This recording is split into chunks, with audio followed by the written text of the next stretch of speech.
Заврши жетвата на орисаме и овој пат оризопроизводителите нема да се офајдат од она што го ожнеаја. Годинава родот е десеткуван. Од околу посеани 4000 хектари собрани се помалку од 20.000 тони арпа, што е за половина помалку од претходните години.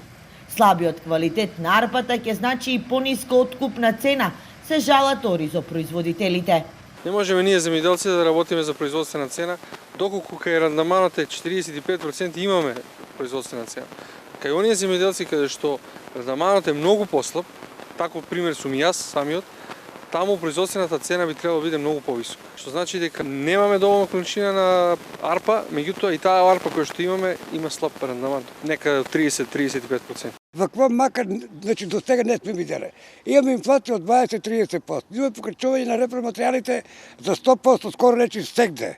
А 400 кг имаме по единица декар. 400 кг.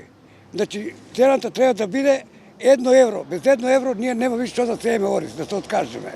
Оризопроизводителите се жалат и на немањето на квалитетен семенски материјал. Тврда дека она што се увезува од Турција и Италија е многу малку и во целост не ги задоволува потребите. Немаме сертифициран семенски материјал, се снаоѓаме на црните берези, немаме ниту хербициди, исто црната берза овде се снаоѓаме, увезуваме на црно од Турција, од Грција, кој како се снајде.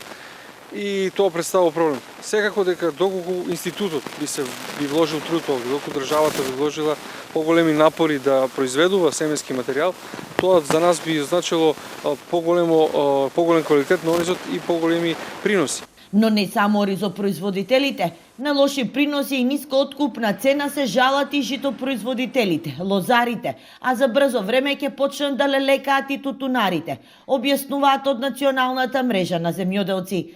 Тие до владата имат доставено листа со 9 барања, меѓу кои зголемување на субвенциите и прогласување на елементарна непогода. Одговор се уште чекаат.